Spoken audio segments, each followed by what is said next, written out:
All right, welcome back to Josh Does Movies, and today we're going to be talking about Dungeons and Dragons: Honor Among Thieves. It hits theaters this week. We have a full spoiler review. Going to be breaking stuff down here. I have my review up for my YouTube short, and I thought to myself, you know what? This is a movie I kind of want to talk more about. Um, it was a movie that, off the bat, I can say I enjoyed a whole lot. I got to see two early previews of this. The movie has been playing in a lot of different markets early. I know here in like the Boise market, they're even doing an early Wednesday night showing. And I thought, since I got a chance to see this early, I really had a chance to sit down and think about it. I kind of want to put out my spoiler review for this movie and go a little bit more in details for the things that I really enjoyed and the things I didn't enjoy, and why this is one of my favorite movies so far of 2023. It feels like we're still in 2022, doesn't it? But right off the bat, let's talk about all the good this movie has, because this movie is just overloaded with positives all the way through. And the first thing I think we could talk about is this cast. Chris Pine is definitely the anchor of this cast in terms of the center of the story. I think he does a very good job of having just charming, witty, sarcastic, but also humor that you very much enjoy. He's a character with his tone you're able to root for throughout. He gets laughs, you understand where he's coming from a bit. He plays a bard role decently well when he has a chance to use his voice and sing. It works extremely well and is actually kind of great. And I just can't say enough positive about Chris Pratt in this role overall. I think he's Chris Pine. Chris Pine. We're gonna You mix up the Chris's, right? Evans, Hemsworth, Prine, Pratt. There's too many funny, great, charismatically good-looking Chris's in Hollywood. This is Chris Pine, one of one of the Captain Kirks of the Star Trek universes. But he leads off the bard role so well. And Michelle Rodriguez, though, as the barbarian, easily comes in and has a just great role for her. The physicality and the action she brings is great. She has really low ball but decent humor throughout. I think she fits the exact role we're looking for. She has a great scene with a surprise guest individual, Bradley Cooper, which was a funny scene, seeing her ex being a dwarf and how they handle the dwarfs. But even Justin Long, um, everybody in this cast is so well done. I forget who the actor's name is for the Paladin, but I love how he comes in and he plays that role so well, so Paladin-like. He brings enough wit and charm to the role while still being stoic and stoic, serious, and heroic. He's in the perfect amount of the film where you get him, and he's a breath of fresh air, and he works very well. And then obviously he moves on later, but I definitely think the cast here, all around, from the druid to the villains per se, were all just lights of shining sunshine on the screen as an audience member. They all fit very well. They all had decent chemistry together, and by the end of it, you just love everybody that is in this cast and all the characters they bring, and you kind of want to see more of them in the future. The comedy as well. So this the best way we can do, and we can be later on here, take as an example of why the comedy is, there's some bits in here that are just really well done from beginning to end. They use comedy as a way to tell the plot throughout. There's that graveyard scene where they kept going over this big battle, and they were able to put humor through each of the questions on how they die. But you got a lot of little backstory, got a lot of action in that scene that worked very, very well. Obviously, the beginning of it, which we'll get in a little bit here, had great comedy with the telling of the backstory of Chris Pine's character and Jonathan, which again I'll get more into the opening and how that sets the tone for it all the way throughout. But even throughout, the bits with the balloon having the face of the betrayer, and all of the treasure coming out of the mouth was so great, and how just that scene again with Olga and her husband, with Bradley Cooper being there, so just nice, kind, and straightforward, and just being there talking to her. It's so funny, and it works so well in the movie, and it lets this movie's pacing go along very, very well. I think it really allows the first half of the movie to get past its struggles, and I'll talk about the first half and my thoughts later on in this review. But I definitely think that comedy worked really well, and as we see here next, I think the editing, especially with the druid, I think a shapeshifter and druid can be such a hard character to do. It's very CGI intensive, but how they were able to edit it throughout with these scenes, and how the editing was able to get you in and out of scenes very quick and easily, and allow this movie to pace along with how it was done very very well. The editing again with the comical bits in the graveyard scene were just very well done all throughout. Um, you just couldn't help but smile and laugh, and leaving off in different places, and knowing where the scenes were ending, how scenes were to begin. The battle sequences and action sequences really highlighted really good action throughout, and I think was the highlight of the editing team for me. On top of, like I said, there's an amazing scene with the druid character when she infiltrates the castle the first time, and seeing her shape shifting all these different times throughout the castle and the town. I just think was really, really amazing, and how they were able to edit it and also use the comedy bits of it per se too.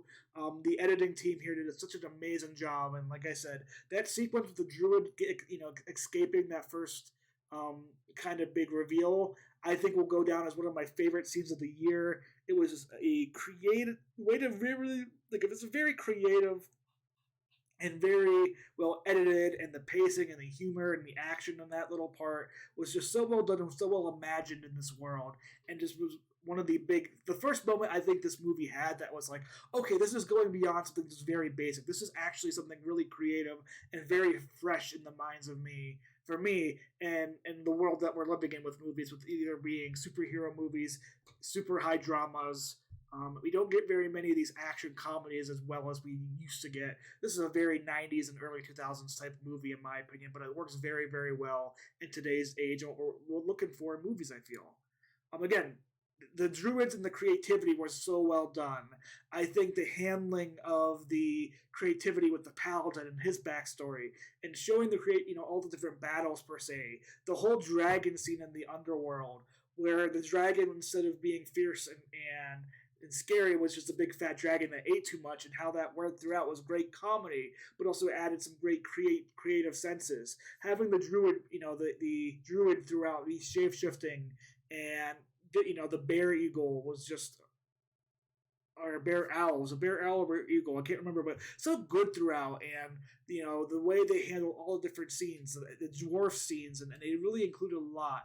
The battle where they were all in the kind of Colosseum type stuff still had creative parts throughout, and how they use the cube stuff. And I'm sure if you're a Dungeons and Dragons player, I've only dabbled like maybe a couple hours with friends in the past, but I'm sure if you're a diehard Dungeons and Dragon fans, there's so much Easter eggs and stuff going on here that they're using, that you're gonna enjoy it. But as a fan of movies and stuff, and not big in the D&D, I can definitely say that this movie has a lot of creativity in it and things that you don't see very much in other movies, I feel.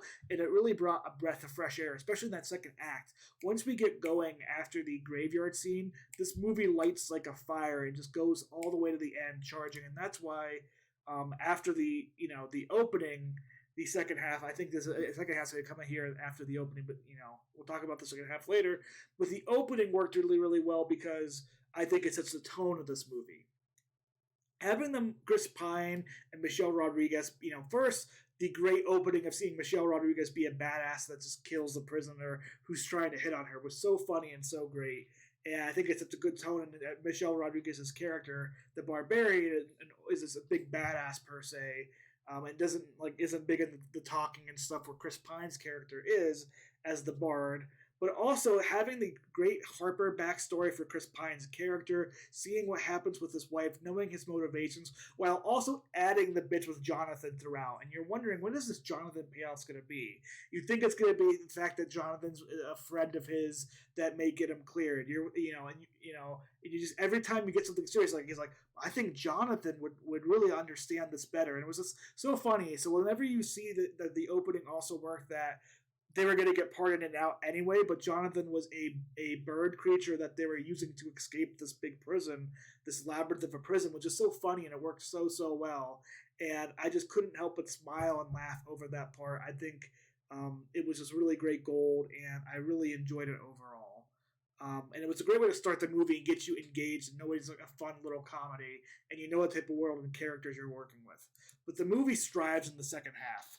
The end battle sequence per se works, and action sequences works really well. The fact that they have these characters overcome different things and different plans, only kind of be fooled a bit and still have to overcome more, I thought was a little bit added different layers throughout that made it kind of fun. I think the again from the spot where you had the graveyard scene on was just great. You had the great underworld type sequence with the paladin, the dragon, and the undead soldiers. A really great fight sequence between one of the undead soldiers and the paladin that was like a lightsaber battle. One of the best sword scenes we've seen in a very long time, I feel.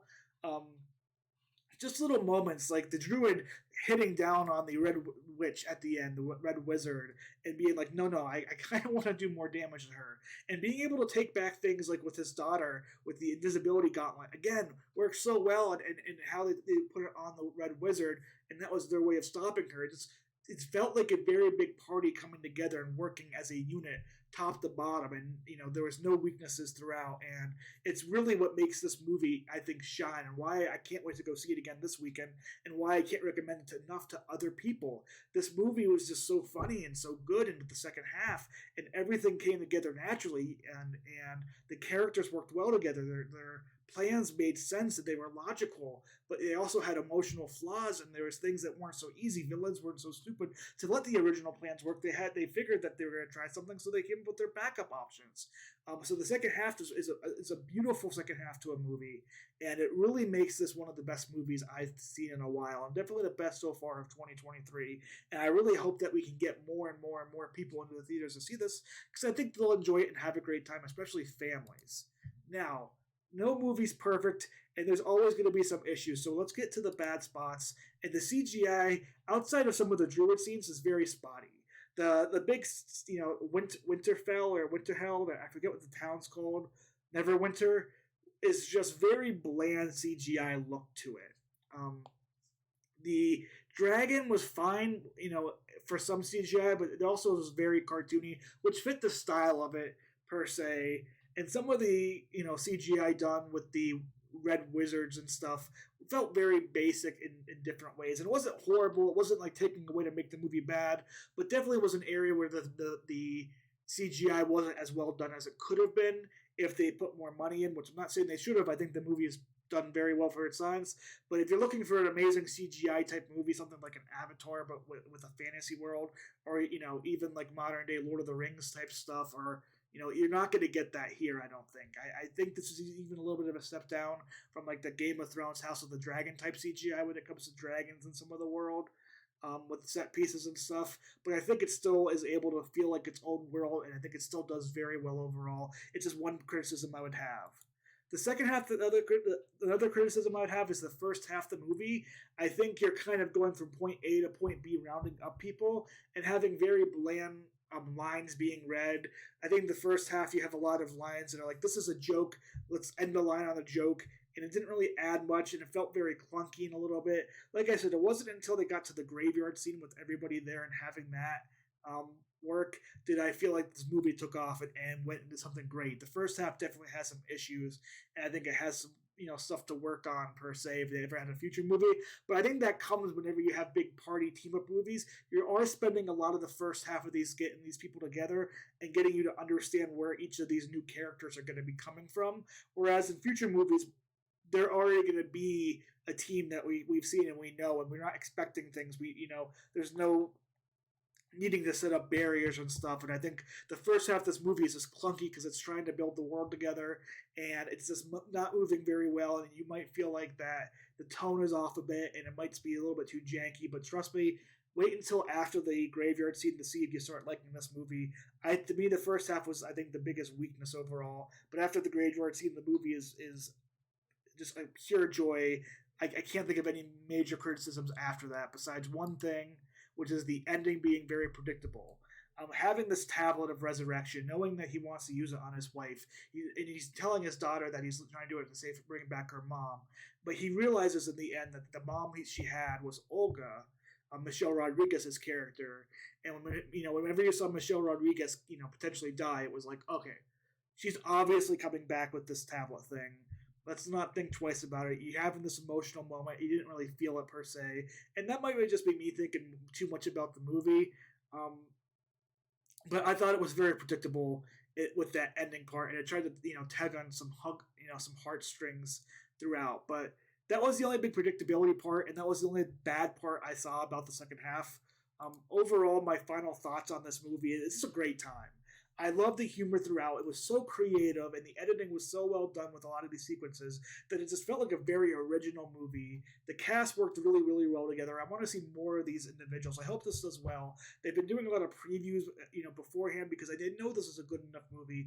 And with good word of mouth, I know it's competing with Mario next week, and it has John Wick in current theaters. But between now and then until end of April, there's really only those two movies to compete with, and I'm hoping this movie can eat up at the box office. It was made for about $150 million. I am hoping this can pull out to about 300 to 400 million globally, so we can get a profit for Paramount, so that this movie can get sequels per se. Because I want to see this crew together. I want to see more of the Paladin. I want to see more of the Druid and the wizard, the sorcerer get together and have their relationship quirks and move that into the next movie. I want to see Chris Pine and his daughter and what his daughter is like as she ages up, and I want to see this crew do more overall, and eventually get the Paladin back in here and make them kind of do good. And I would love that interaction between them. I think this is a huge franchise potential of characters that can put out 3 to 4, 2 to 3, 4 films that are just funny little adventures in this world that feels very unique to itself. And I just hope this movie does well enough at the box office that we can keep getting that in the future, because I think this was a great movie. It's been my favorite of 2023 so far. But that's enough for me. Tell me what your thoughts about Dungeons and Dragons: Honor Among Thieves in the comments below.